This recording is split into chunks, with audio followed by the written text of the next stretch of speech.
Graça e paz, amados. Gostaria de estar falando um pouco, né? Focando no objetivo do grupo, está falando um pouco sobre o arrebatamento da igreja. Então, arrebatar, a palavra arrebatar, significa tirar com violência ou força, raptar, arrancar, tirar rapidamente. Portanto, a igreja, ela será retirada da terra por meio sobrenatural. Será um milagre de proporções gigantescas, porque alcançará todo o planeta. O arrebatamento só será plenamente compreendido quando acontecer. É ainda mistério porque não nos foi revelado nos mínimos detalhes.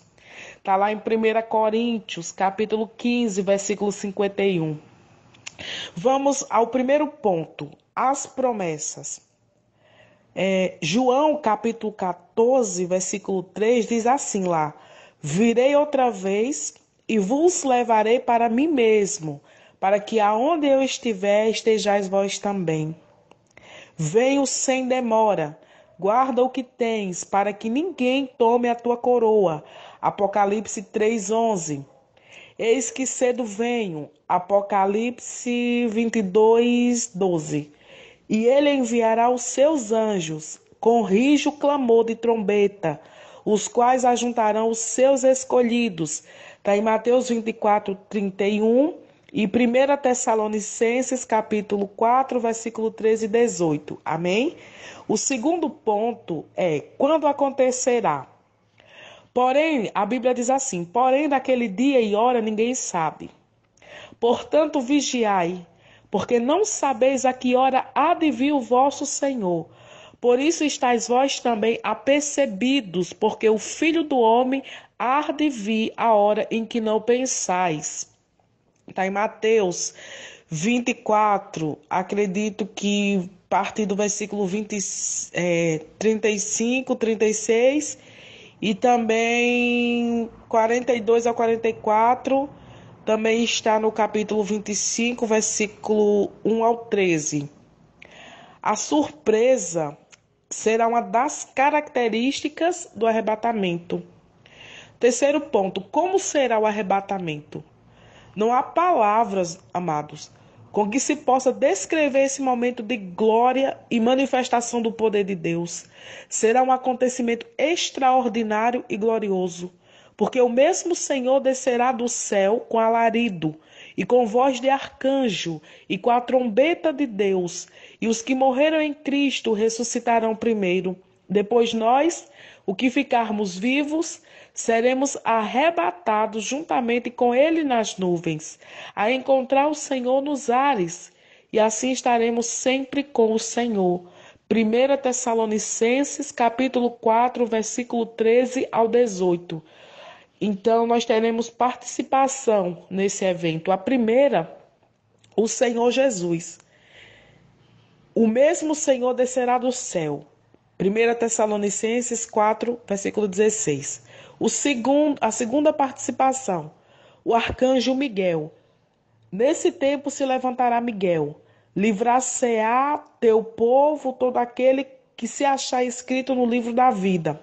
Está lá em Daniel, capítulo 12, versículo 1. E com voz de arcanjo. Está em 1 Tessalonicenses, capítulo 4, versículo 16. Então, amados, o chamamento será ouvido apenas pelos salvos. Outra característica do arrebatamento é que não será percebido, ouvido ou detectado pelo mundo.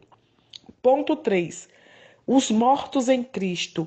Estes serão os primeiros, ressuscitarão em corpos espirituais, gloriosos e incorruptíveis.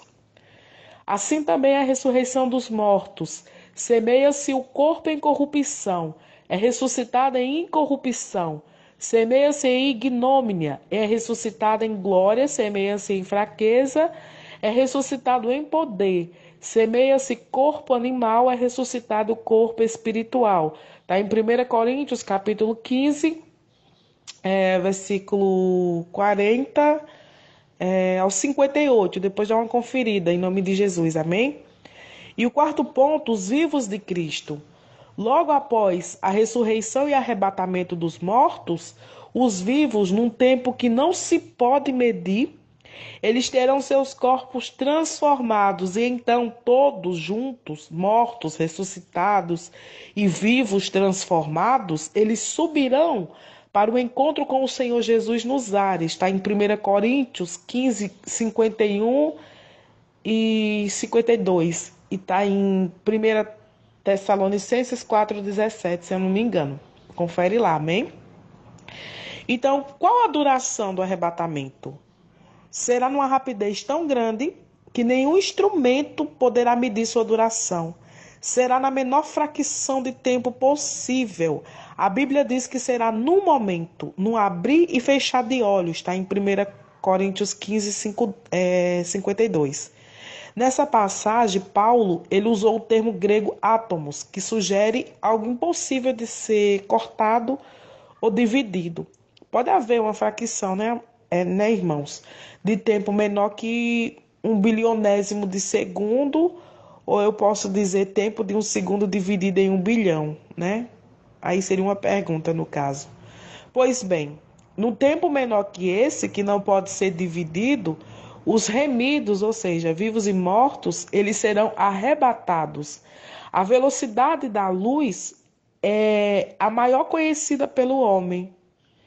E ela, se eu não me engano, ela é exatos 299.792,5 quilômetros por segundo. Arredondados para, não sei se é 300 mil quilômetros por segundo, não estou bem lembrada, mas no ar, isso no ar, né? E no vácuo. Então, é uma comparação para dizer para vocês que essa velocidade ela é fantástica. Nós seremos arrebatados numa velocidade superior, glória a Deus, a da luz. Para Deus tudo é possível. Aleluia. Onde será o arrebatamento? A Bíblia diz que não haverá um lugar especial. Os vivos serão arrebatados onde e como estiverem, ou seja, no trabalho, mesmo que esteja trabalhando debaixo das águas ou debaixo da terra, no meio da rua, dentro do ônibus, fazendo compras, dirigindo veículos, tomando banho, dormindo, pilotando aviões, dentro de elevadores, não importa a situação em que se encontrem. Importa que sejam lavados e remidos no sangue do Cordeiro. As leis naturais do universo, elas não impedirão a operação formidável, milagre do arrebatamento. Agindo Deus, a Bíblia diz quem impedirá. A gravidade, a atração exercida pela terra, ela não impedirá que os corpos flutuem e voem para o encontro com o Senhor Jesus. A terra não conseguirá reter os corpos dos mortos em Cristo. Nada impedirá a retirada do povo de Deus desse planeta. Aleluia. O encontro da igreja com Jesus, ele dá-se-á nos ares, acima das nuvens, no lugar não alcançado pelos olhos do mundo. Glória a Deus. A Bíblia diz que os mortos em Cristo, eles ressuscitarão. Ou seja, não importa se eles tenham morrido há 2 dias ou há 2000 anos, se tenham sido cremados e suas cinzas espalhadas sobre o mar, se seus corpos tenham ficado retidos a 500 metros de profundidade na terra ou nas águas, a Bíblia diz que todos ressuscitarão. Ressuscitar significa a volta à vida do corpo original, o retorno da alma ao corpo físico primitivo. Em outras palavras, ressuscitar significa reviver. O novo corpo será igual ao corpo de Cristo. Está em Filipenses 3:21. E em 1 Coríntios 15, 35 a 54 e 1 João 3:2. Cristo foi o primeiro a ressuscitar. Cristo, as primícias, depois os que são de Cristo na sua vinda. 1 Coríntios 15, 23.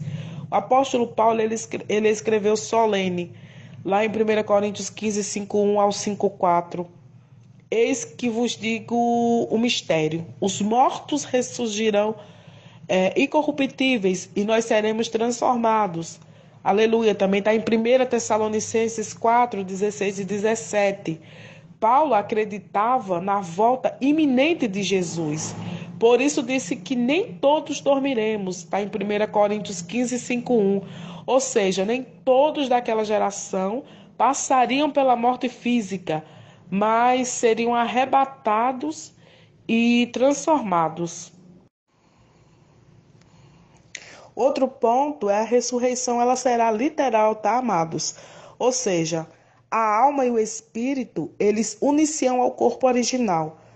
Porém, será revestido de um corpo espiritual. A regra serve para justos e ímpios. A Bíblia diz assim, em 1 João 5, 28 e 29. Não vos maravilheis disto, pois vem a hora em que todos os que estão nos sepulcros ouvirão a sua voz, ou seja, a voz do Senhor Jesus, e sairão. Os que fizeram o bem sairão para a ressurreição da vida, e os que praticaram o mal, a Bíblia diz que é para a ressurreição da condenação. Ou seja, a diferença está em que os crentes em Jesus, eles ressuscitarão em corpo glorioso. Essa ressurreição faz parte do contexto da primeira ressurreição, que ela se divide em 3 fases, e eu vou passar para vocês. A primeira fase é a ressurreição de Cristo e de muitos santos, constituindo estas o primeiro molho de trigo colhido, ou seja, significa dizer que Jesus ressuscitou com um grupo, um feixe, um molho, as primícias dos que dormem. A festa das primícias de Levítico 23, versículo 10 e 12, ela tipifica, como é que eu posso dizer essa palavra? Ela tipificava, eu posso dizer, a ressurreição de Cristo e a dos santos, né? Está em Mateus 27, 5, 2 e 1 Coríntios 15, 20 e 23. Vou explicar para vocês essa tipologia. Primeiro assim, a colheita das primícias, vou explicar. Os primeiros frutos maduros, é isso que quer dizer, tá? Em Levíticos 23, 10, 11, diz respeito ao primeiro molho colhido da primeira ressurreição, a de Cristo e a dos santos ressuscitados com ele, que está em Mateus 27, versículo 52. E 1 Coríntios, capítulo 15, versículo 20. E tem o segundo ponto, que é a colheita geral, aponta para o arrebatamento da igreja. Está em 1 Tessalonicenses 4, 16, versículo 17. E outro ponto é a colheita das espigas caídas, né? Que a Bíblia fala das sobras. Tá? Em Levíticos 23, versículo 22. Tipifica os santos da grande tribulação, não é verdade? Porque a Bíblia fala que são 144 mil judeus de Apocalipse. Aliás, 144 mil judeus, tá? Em Apocalipse 7, 4 e Apocalipse também, versículo 14, do 1 ao 4. E fala dos gentios salvos de Apocalipse 7, 13 e 14. Mas tem uma coisa, irmão, Jesus, ele continua sendo o primeiro que ressuscitou dentre os mortos, porque a ressurreição dos santos, de que se trata Mateus 27, 5, 2, deu depois, né, dele. Deu depois dele, está em Colossenses 1,18. Então, o segundo ponto é a ressurreição dos mortos no arrebatamento, que está em 1 Tessalonicenses 4, versículo 14 e 17. E o terceiro ponto é a ressurreição dos mártires da grande tribulação, que é correspondente ao restolho da ceifa, está em Apocalipse 6, 9 e 11, Apocalipse, se eu não me engano, 7, do versículo 9 ao 17, e ainda em Apocalipse 14, versículo 1 e 5. E, por fim, Apocalipse 20, versículo 4 até o 5, se eu não me engano. Então, a segunda ressurreição, ela será dos ímpios e ela vai dar após o milênio, para que diante do grande trono branco eles recebam a condenação. Ou seja, essa é a segunda morte que tem em Apocalipse 20, versículos 5 e 6, Apocalipse capítulo 11, versículo 15, e também você pode encontrar lá em Hebreus capítulo 4, versículo 13. Daí, porque devemos fazer parte da primeira ressurreição, entendeu? Então, os vivos, a Bíblia diz também que eles serão transformados. O intervalo entre a ressurreição dos salvos mortos e a transformação dos salvos vivos, ela será o menor possível, ou seja, o menor tempo que se possa imaginar. É o que nós podemos dizer que depreendemos lá de 1 Coríntios 15, 5, 2 e 1 Tessalonicenses capítulo 4, versículo 16 e 17. Primeiro a ressurreição, logo de seguida a transformação, entendeu? E todos seguirão em corpos incorruptíveis para se encontrarem com Jesus muito longe da terra. Ou seja, a transformação dos nossos corpos, amados, ela será necessária, porque nada impuro entra no céu. Nós teremos um corpo imortal apropriado às regiões celestiais. O nosso corpo glorioso, ele terá semelhança com o corpo de Cristo, como eu já disse anteriormente aqui. E com o arrebatamento, estaremos livres da ira vindoura, livres da grande tribulação e da morte eterna, que está em 1 Tessalonicenses capítulo 1, versículo 10, 1 Tessalonicenses capítulo 5, versículo 1 ao 11, e também você pode encontrar, é bom você ir anotando os textos para meditar depois, tá? Amém?